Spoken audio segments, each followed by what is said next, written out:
Welcome to square talks. ఈరోజు దేశంలో రాజకీయ నాయకులు ఎలా ఉన్నారు, ఏ విధంగా ఒకప్పటి రాజకీయ నాయకులకి ఇప్పటికీ ఎంత తేడా ఉంది, స్వతంత్రం వచ్చిన కొత్తలో ఇవాళకి ఎంత తేడా ఉందని గమనించడానికి ఈ మధ్య ఏపీలో జరిగిన ఒక సంఘటనను మనం చూడాల్సి ఉంది.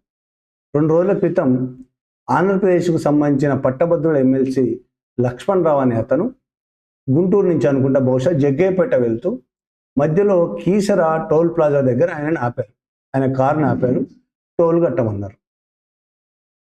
అయితే నేను ఎమ్మెల్సీని, నేను టోల్ కట్టడానికి అవసరం లేదు అని చెప్పినా సరే వాళ్ళు వినలేదు.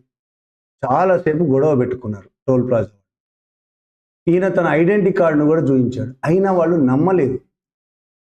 నువ్వు ఎమ్మెల్సీ అంటే మేము నమ్మాలా? ఎమ్మెల్సీలు ఎమ్మెల్యేలు రోజు ఇదే రూట్లో అనేక మంది వెళ్తూ ఉంటారు, ఎలా ఉంటారో మాకు తెలియదా? గన్మెన్లు, వెనక అనుచరులు, పెద్ద పెద్ద కార్లు ఇవన్నీ ఉంటాయి. నీకేమీ లేదు. ఆయన చాలా చిన్న కారులో ఒక్కడే వెళ్తున్నాడు, ఏమీ లేదు. నేను ఎమ్మెల్సీ అని ఎందుకు నమ్మాలి? చాలా అవమానకరమైన రీతిలో ఆయన ప్రవర్తించారు. ఏ విధంగా వాళ్ళు ప్రవర్తించారనే దానికంటే కూడా ఒక ఎమ్మెల్సీ, ఒక ఎమ్మెల్యే అంటే ప్రజల దృష్టిలో ఎలాంటి అభిప్రాయం ఈరోజు ఉంది అనడానికి అదొక ఉదాహరణ. ఆయన పేదవాడు కాకపోవచ్చు, కానీ మధ్యతరగతికి చెందిన వ్యక్తి. మిగతా రాజకీయ నాయకుల లాగా కోట్లు సంపాదించలేదు, పెద్ద కార్లు కూడా లేవు ఆయనకి. అందువల్ల ఆయనను ఎమ్మెల్సీగా గుర్తించి నిరాకరించారు టోల్ ప్లాజా సిబ్బంది. అంటే కోట్ల రూపాయలు ఉండి, మంది మార్బలం ఉండి, పక్కల గన్మెన్లు, పెద్ద పెద్ద కార్లు ఉంటే కానీ వీళ్ళు ఎమ్మెల్యేలు ఎమ్మెల్సీలు కాదు అనే పరిస్థితి ప్రజల దృష్టిలో ఆ పరిస్థితి వచ్చిందంటేనే రాజకీయాలు ఏ విధంగా మారాయి అనేది మనం అర్థమవుతుంది. ఒకప్పుడు స్వతంత్రం వచ్చిన కొత్తలో, ఆ తర్వాత కొంతకాలం వరకు చాలా పేదరికం నుంచి కూడా అనేక మంది ఎమ్మెల్యేలుగా ఎమ్మెల్సీ గెలిచిన వాళ్ళు. పేదరికంలో ఉన్న లాల్ బహదూర్ శాస్త్రి మన ప్రధానమంత్రి గురించి చాలామంది రాస్తుంటారు, చెప్తుంటారు. ఆయన చనిపోయిన తర్వాత కూడా సొంత ఇల్లు లేదు తన వారసులకి. సొంత కారు కొనుక్కోవడానికి బ్యాంకు లోన్ తీసుకోవాల్సి వచ్చింది. ప్రధానమంత్రిగా ఉన్నప్పుడు కారు కొనుక్కున్నాడు, సొంత కారు, దానికి బ్యాంకు లోన్ తీయాల్సిన పరిస్థితి వచ్చింది. అంటే ఆ విధమైన రాజకీయ నాయకులు ఇవాళ ఎందుకు కనిపించడం లేదు? అసలు రాజకీయ నాయకులు ఇవాళ ఎలా ఉన్నారు? ఒకప్పుడు రాజకీయ నాయకులు అంటే ప్రజలకు సేవ చేయడం కోసం రాజకీయాల్లోకి వచ్చిన వాళ్ళు. ప్రజలు సమస్యల్లో ఉంటారు, వాళ్ళ సమస్యలను పరిష్కరించడం కోసం అధికారంలోకి వచ్చి పరిష్కరించే వాళ్ళు కొందరైతే, అధికారంలో ఉన్న వాళ్ళను ప్రశ్నించి, ఎదిరించి, ప్రజల తరపున పోరాడి, ప్రతిపక్షంలో ఉండి ప్రజల తరపున పోరాడే వాళ్ళు ఇంకొందరు. ఏదేమైనా మొత్తంగా రాజకీయ నాయకులు ఒకప్పుడు చాలా నిజాయితీగా ప్రజల కోసం పనిచేసిన వాళ్ళు ఉండేవాళ్ళు. కానీ ఈరోజు పరిస్థితి ఏంది? వందల వేల కోట్ల రూపాయలు రాజకీయ నాయకులు సంపాదిస్తున్నారు. దాదాపు మన దగ్గర వాళ్ళు ఎలక్షన్ కమిషన్లో నామినేషన్ వేసేప్పుడు ఇచ్చిన లిస్ట్, వాళ్ళ ఆదాయం ప్రకారమే ఒక్కొక్కళ్ళ ఆదాయాలు ఎంత ఉన్నదని ఒకసారి గమనిస్తే, ముఖ్యంగా తెలంగాణకు సంబంధించి హైయెస్ట్ ఆదాయము మనకున్న ఎమ్మెల్యేలో గడ్డం వివేకానంద్ అంటారు. గడ్డం వివేక్. ఆయనకు ఫ్యాక్టరీలు ఉన్నాయి, యాస్బెస్టాస్ సిమెంట్ ఫ్యాక్టరీలు ఉన్నాయి, సిమెంట్ రేకులు తయారు చేసి విశాఖ యాస్బెస్టాస్ సిమెంట్ రేకులు, విశాఖ ఫ్యాక్టరీ కంపెనీలు ఉన్నాయి. V6 అనే ఛానల్ ఉంది, వెలుగు అనే పత్రిక ఉంది. అదే కాకుండా చాలా బిజినెస్ ఉన్నాయి. ఆయనకు ఆయన తమ్ముడికి కలిపి చాలా బిజినెస్ ఉన్నాయి. ఆయన ప్రస్తుతం కాంగ్రెస్ ఎమ్మెల్యే, అంతకుముందు బీజేపీలో ఉన్నాడు, బీఆర్ఎస్లో కూడా ఉన్నాడు. ఆయన ఆస్తులు 606 కోట్ల రూపాయలు. తెలంగాణలో హైయెస్ట్ ఆస్తున్న ఎమ్మెల్యే ఆయన. ఆ తర్వాత కోమటిరెడ్డి రాజగోపాల్ రెడ్డి. ఈయన గురించి తెలియని వాళ్ళు కూడా ఉండరు. ఈయన ఏ పార్టీలో ఉన్నా పదవి కోసం ఆ పార్టీ నాయకులతో రోజు కొట్లాడే మనిషి. కాంగ్రెస్లో ఉండి కాంగ్రెస్ గెలవదనే ఉద్దేశంతో బీజేపీలోకి వెళ్ళి, మళ్ళీ కాంగ్రెస్ గెలుస్తుందని కాంగ్రెస్లోకి వచ్చి, కాంగ్రెస్లో మంత్రి పదవి ఇవ్వనందుకు అనేక రకాలుగా రేవంత్ రెడ్డి మీద కూడా మాటలు అన్నవాడు, రేవంత్ రెడ్డిని విమర్శించినవాడు. ఎన్నికలకు ముందు బీజేపీలో ఉన్నప్పుడు కూడా రేవంత్ రెడ్డి మీద చాలా దారుణమైన కామెంట్లు చేసినవాడు. అలాంటి కోమటిరెడ్డి ఇవాళ తెలంగాణ ఎమ్మెల్యేల్లో ఆస్తుల్లో నెంబర్ 2, 458 కోట్ల ఆస్తులు ఉన్నట్టు ఆయన ఎన్నికల కమిషన్కి ఇచ్చిన ఆయన ఇచ్చిన ఆస్తులేవి, మనం కొత్తగా చెప్తున్నది కాదు. వీళ్ళిద్దరి తర్వాత మరొక ఎమ్మెల్యే మంత్రి పొంగులేటి శ్రీనివాసరెడ్డి, ఖమ్మం జిల్లాకు సంబంధించిన పొంగులేటి శ్రీనివాసరెడ్డి. ఆయన మొదటి నుంచి బిజినెస్ మ్యాన్, పెద్ద వ్యాపారవేత్త, కాంట్రాక్టరు. తర్వాత రాజకీయాల్లోకి వచ్చాడు. వైసీపీ, టీఆర్ఎస్, ఇప్పుడు కాంగ్రెస్. ఆయన ఆస్తులు 434 కోట్ల రూపాయలు. వివేక్ తమ్ముడు వినోద్ ఆస్తి 197 కోట్ల రూపాయలు. ఇక ఇలా చెప్పుకుంటూ పోతే బీఆర్ఎస్ పార్టీ ఎమ్మెల్యే మల్లారెడ్డి అంటే అందరికీ తెలుసు. పాలమ్మినా పూలమ్మినా అనే డైలాగ్ ప్రతి ఒక్కరు వినుంటారు. ఆ మల్లారెడ్డి తను ప్రకటించిన ఆస్తులు 95,93,00,000 ఆస్తులు. అదే మల్లారెడ్డి అల్లుడు మల్కాజ్గిరి నుంచి బీఆర్ఎస్ తరఫున గెలిచిన అతని ఆస్తులు 97 కోట్లు. బీఆర్ఎస్ పార్టీకే చెందిన మరొక ఎమ్మెల్యే బి లక్ష్మారెడ్డి, ఉప్పల్ నుంచి గెలిచాడు. ఈయన బి లక్ష్మారెడ్డి ఆస్తులు 85 కోట్ల రూపాయలు.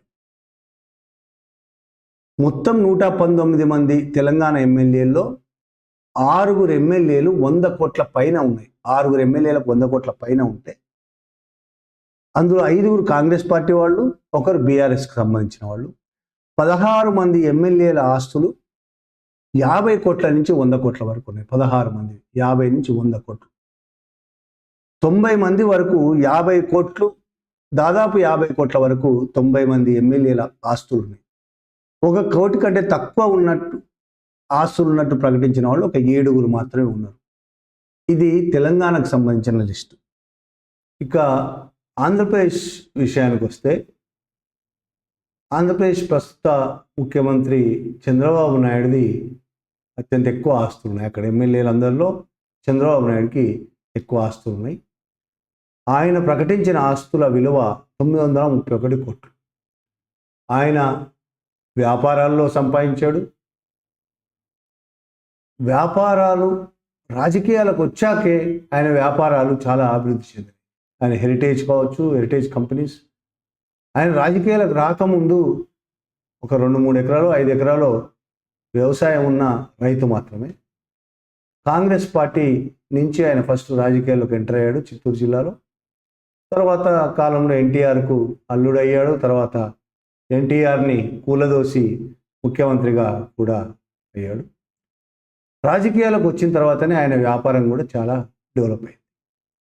ఆయన తర్వాత అత్యంత ఎక్కువ ఆస్తులు ఉన్నది మరో మంత్రి నారాయణ గ్రూప్స్ విద్యా సంస్థల చైర్మన్ నారాయణ.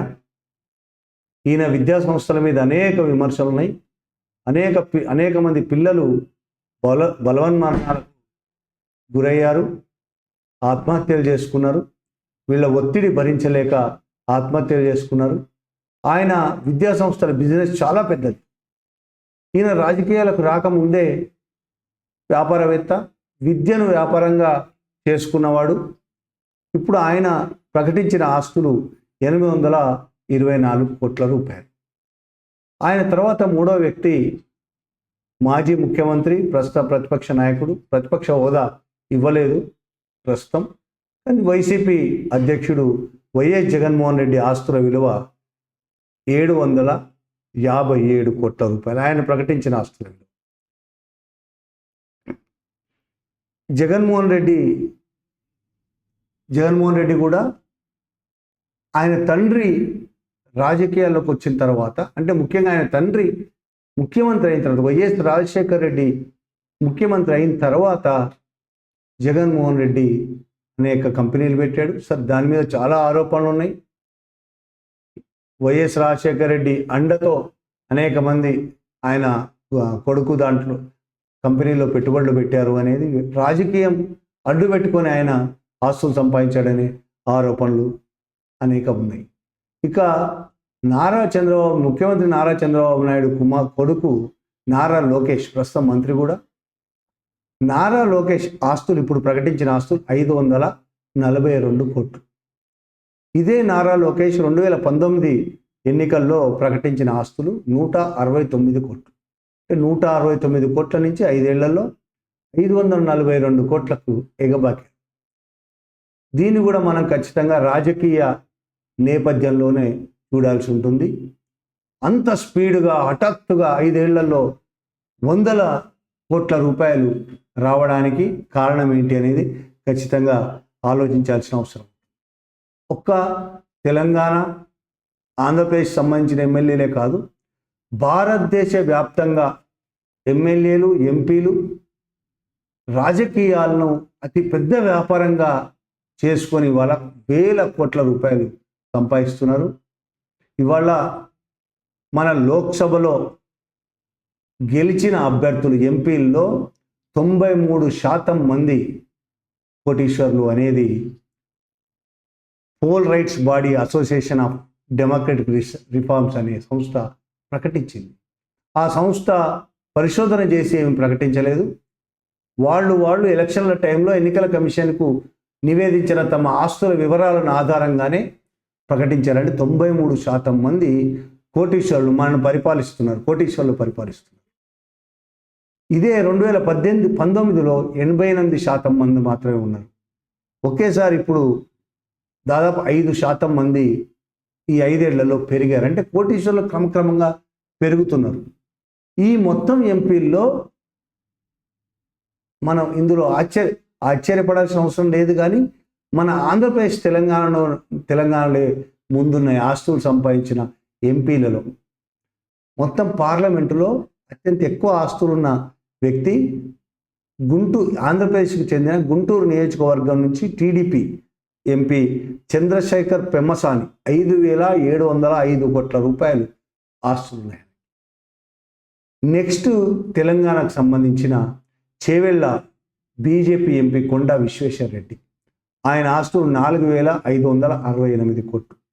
వీళ్ళిద్దరి తర్వాత హర్యానా బీజేపీకి సంబంధించిన ఎంపీ కురుక్షేత్ర ఎంపీ 1,241 కోట్లు. వీళ్ళు ముగ్గురు ప్రథమ స్థానంలో ఉన్నప్పటికీ కోటీశ్వర్లే 93% అంటేనే మనం అర్థం చేసుకోవాల్సింది స్వతంత్ర కాలం వచ్చిన తర్వాత నుంచి ఇన్నేళ్లలో క్రమక్రమంగా ధనవంతులు, వ్యాపారస్తులు పార్లమెంటులోకి, అసెంబ్లీలోకి వెళ్ళిపోతున్నారు. ప్రజల సమస్యలను పట్టించుకునేవాళ్ళు, ప్రజల కోసం పోరాడేవాళ్ళు, ప్రజల కోసం ఆలోచించే వాళ్ళ సంఖ్య క్రమక్రమంగా, అంటే సామాజిక కార్యకర్తల సంఖ్య పార్లమెంట్లోకి, అసెంబ్లీకి వెళ్ళడం క్రమక్రమంగా తగ్గిపోతున్నది. వ్యాపారస్తులు ఎప్పుడు కూడా తమ వ్యాపార ప్రయోజనాల కోసం, తమ స్వప్రయోజనాల కోసమే పనిచేస్తారు.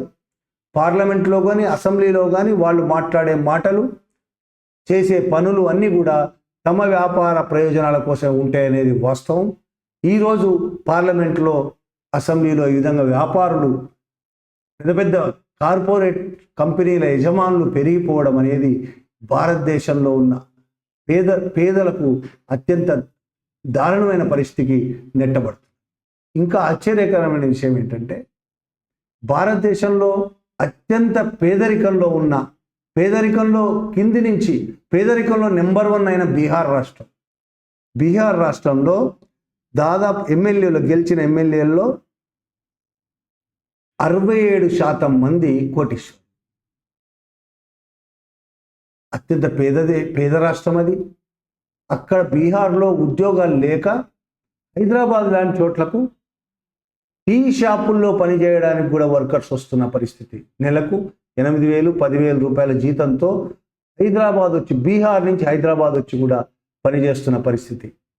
నెలల తరబడి ఇంటికి వెళ్లకుండా, సెలవులు లేకుండా 7,000, 8,000, 10,000 కోసం ఇక్కడికి ఇంత దూరం వస్తున్నారంటేనే బీహార్లో నిరుద్యోగం ఎంత దారుణమైన పరిస్థితిలో ఉంది, పేదరికం ఎంత దారుణంగా ఉంది అనేది మనం అర్థం చేసుకోవచ్చు. అంత పేదరికం ఉన్న బీహార్లో 67% మంది ఎమ్మెల్యేలు కోటీశ్వర్లు. అంటే మన దేశం ఎటువైపు నడుస్తుంది అనేది మనం అర్థం చేసుకోవచ్చు. ఒక బీహారు, ఆంధ్రప్రదేశ్ లేదు, తెలంగాణ రాష్ట్రాలకు సంబంధించి కొన్ని వివరాలు చెప్పుకున్నామేమో. ఎంపీల వివరాలు చెప్పుకున్నామేమో, కానీ ఈరోజు దేశవ్యాప్తంగా వ్యాపారస్తులే అటు పార్లమెంటులో ఇటు అసెంబ్లీలో కూడా వ్యాపారస్తులదే రాజ్యం అవుతుంది. వ్యాపారస్తులు పార్లమెంట్లోకి వెళ్తున్నారు. చాలా ఇంతకుముందు వ్యాపారస్తులు తమకు నమ్మకమైన రాజకీయ నాయకుల్ని, తమ కోసం పాటుపడే, తమ కోసం పనిచేసే రాజకీయ నాయకుల్ని ఆర్థికంగా ఆదుకొని, అంటే ఆర్థికంగా వాళ్ళు గెలుపు కోసం డబ్బులు ఇచ్చి వాళ్ళ గెలిపించే విధంగా ప్రయత్నం చేసేవాళ్ళు, వాళ్ళకు నిధులు సమకూర్చేవాళ్ళు, లక్షల కోట్లు వేల కోట్ల రూపాయలు ఇచ్చేవాళ్ళు. ఆ విధంగా తమకు నమ్మకమైన రాజకీయ నాయకులను గెలిపించుకొని తమకు అవసరమైన నిర్ణయాలను పార్లమెంట్లో కానీ అసెంబ్లీలో చేసే విధంగా ప్రయత్నించేవాళ్ళు. క్రమక్రమంగా ఆ వ్యాపారస్తులు తామే రంగంలోకి దిగి ఇప్పుడు పార్లమెంట్లోకి అసెంబ్లీలోకి వెళ్తున్నారు. వేరే వాళ్లకు డబ్బులు ఇచ్చి గెలిపించుకునే బదులు తామే గెలిస్తే తమ వ్యాపారాలకు అనుకూలమైన తమ కార్పొరేట్ సామ్రాజ్యాన్ని మరింత పెద్దది చేసుకునేందుకు వీలుగా నిర్ణయాలు పార్లమెంట్లో అసెంబ్లీలో నిర్ణయాలు చేసుకునే విధంగా తామే ఎమ్మెల్యేలుగా ఎంపీలుగా గెలిచి మంత్రులుగా, ముఖ్యమంత్రులుగా, ప్రధానమంత్రులుగా అయ్యే పరిస్థితి దాపురించింది. దానివల్ల దేశంలోని ప్రజల దాదాపు 150 కోట్ల మంది ప్రజల్లో 100 కోట్లకు పైన ప్రజలు పేదరికంలో, మధ్యతరగతి ప్రజలు అనేక కష్టాలతో బాధలతో ఉన్నారు. వాళ్ళ సమస్యలు పరిష్కరించడానికి వాళ్ళు గెలిపించిన ఎమ్మెల్యేలు, ఎంపీలు ఈ విధంగా వ్యాపారస్తులై కూర్చున్నారు. వ్యాపారస్తుల చేతుల్లో ఉన్నారు కాబట్టి ఎవరి సమస్యలు పరిష్కారం కాని పరిస్థితి ఉంది. వ్యాపారస్తులే రాజకీయ నాయకులు అవ్వడమే కాకుండా ఇతర రాజకీయ నాయకులు కూడా వ్యాపారస్తుల కోసమే పనిచేయడం అనేది, వ్యాపారస్తులు కాకపోయినా సరే, ఇప్పుడు మోడీ ఉదాహరణకి, ఇవాళ మోడీ భారతదేశాన్ని పరిపాలిస్తున్న బీజేపీ పార్టీ, దాని నాయకుడైనట్టు మోడీ, ప్రధానిగా ఉన్న మోడీ అంబానీ, అదానీ లాంటి 100-200 మందో ఉన్న అతి పెద్ద కార్పొరేట్ షాట్స్ కోసం పనిచేయడం, దిగ్గజాల కోసం పనిచేయడం మనకు కనిపిస్తుంది. అదానీ మీద అమెరికాలో కేసులు పెడితే ఆ కేసులు ఎత్తేయించడం కోసం, ఆ కేసు నడవకుండా చేయడం కోసం ట్రంప్తో మాట్లాడి భారతదేశ ప్రయోజనాలను తాకట్టు పెట్టి ట్రంప్కి ఇష్టమైన ఒప్పందాలు చేసుకొని సంతకాలు పెట్టి, ఆయన ఎక్కడ సంతకాలు పెట్టామంటే అక్కడ సంతకాలు పెట్టి అదానీ మీద కేసు లేకుండా చేసుకున్నవాడు మోడీ. ఆ మోడీ, బీజేపీ, అంతకుముందు కాంగ్రెస్ కావచ్చు, ఏ పార్టీ అయినా పారిశ్రామికవేత్తల, బిజినెస్ వ్యాపారవేత్తల, పెద్ద పెద్ద కార్పొరేట్ కంపెనీల ప్రయోజనాల కోసం పనిచేస్తున్నంత కాలం ఈ విధంగా లేదు. కార్పొరేట్ కంపెనీల యజమానులే మంత్రులుగా, ముఖ్యమంత్రులుగా, ఎంపీలుగా, ఎమ్మెల్యేలుగా ఉన్నంత కాలం భారతదేశ ప్రజల కష్టాలు తీరవు. ఈ వ్యవస్థ ఈ విధంగానే కొనసాగుతోంది. ఈ దోపిడీ ఈ విధంగా కొనసాగుతుంది. ప్రజలు ప్రతి 5 ఏళ్లకోసారి ఓట్లు వేయడమే తప్ప వాళ్ళ జీవితాల్లో ఎలాంటి మార్పు రాదు. ఆ మార్పు రావాలని కోరుకుంటూ వాళ్ళు ఓట్లు వేసిన ఆ ఓట్లు కార్పొరేట్ కంపెనీలను మరింత పైకి తీసుకెళ్ళడం కోసం, ఇవాళ 100 కోట్లు సంపాదించిన వాడు ఈ 5 ఏళ్లలో మరి 1000 కోట్లు సంపాదించడం కోసం మాత్రమే ఈ ఎన్నికల సిస్టమ్ ఉపయోగపడుతుంది అనేది వాస్తవం. దాన్ని ప్రజలు ఖచ్చితంగా ఆలోచించాలి.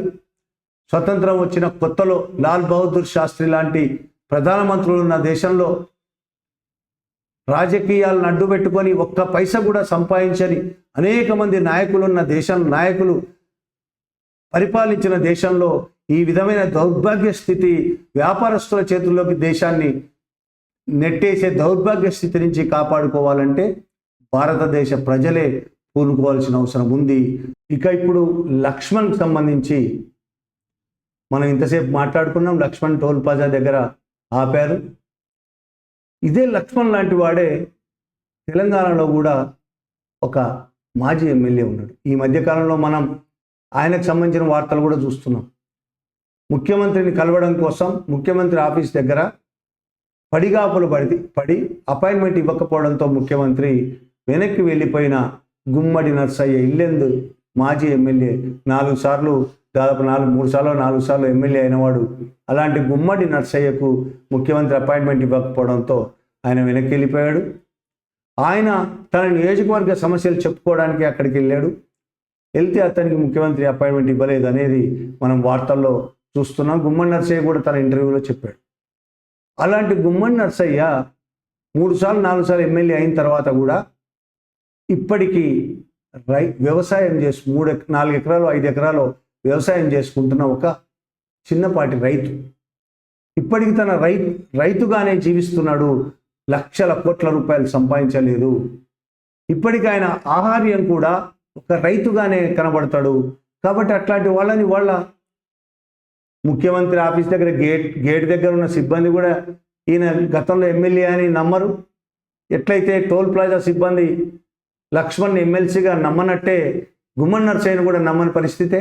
ఎందుకంటే ఎమ్మెల్యే అంటేనే మంది మార్బలం, పెద్ద పెద్ద కార్లు ఇవన్నీ ఉండాలి. అవేమీ లేని గుమ్మడి నర్సయ్య లక్ష్మణ్ లాంటి వాళ్ళని ఇవాళ సమాజము వీళ్ళు ఎమ్మెల్యేలుగా ఎమ్మెల్సీలు అయినా సరే అంగీకరించని పరిస్థితి ఉన్నది. అంటే ఇలాంటి వాళ్లను సమాజం వెనక్కి నెట్టేసింది. ఇలాంటి వాళ్ళే ఒకప్పుడు పరిపాలించారనేది మనం మర్చిపోతున్నాం, సమాజం మర్చిపోతున్నది. ఇలాంటి వాళ్ళు లాల్ బహదూర్ శాస్త్రి కావచ్చు, మన రాష్ట్రంలో ఇలాంటి వాళ్ళు చాలామంది ఉన్నారు. ఉండేవాళ్ళు ఇప్పుడు గుమ్మడి నర్సయ్యలు లక్ష్మణులు మనకు రాజకీయాల్లో కనబడరు. మనం ఈ విధంగానే కళ్ళు మూసుకొని ఓట్లేస్తూ పోతూ ఉంటే వ్యాపారస్తులకు, కార్పొరేట్ టైకూన్లకు ఓట్లేస్తూ పోతూ ఉంటే, వాళ్ళ ప్రయోజనాల కోసం పాటుపడే రాజకీయ నాయకులకు ఓట్లేస్తూ పోతూ ఉంటే, ప్రజల కోసం పనిచేసే, నిజాయితీగా ప్రజల కోసం పనిచేసే, పైసా ఆశించకుండా తమ జీవితాన్ని ప్రజల కోసం అంకితం చేసే సామాజిక కార్యకర్తలు ఎమ్మెల్యేలుగా, ఎమ్మెల్సీలుగా, ఎంపీలుగా, మంత్రులుగాను, ముఖ్యమంత్రులుగాను అయ్యే అవకాశం కోల్పోతారు. పార్లమెంటు, అసెంబ్లీల నిండా వ్యాపారస్తులు, కార్పొరేట్ కంపెనీల దిగ్గజాలు నిండిపోతారు. ఈ భారతదేశం వ్యాపారస్తులు మాత్రమే పరిపాలించే పరిస్థితి ఎంతో దూరంలో లేదు. దాన్ని అడ్డుకోవాల్సిన బాధ్యత ప్రజల మీదనే ఉంది.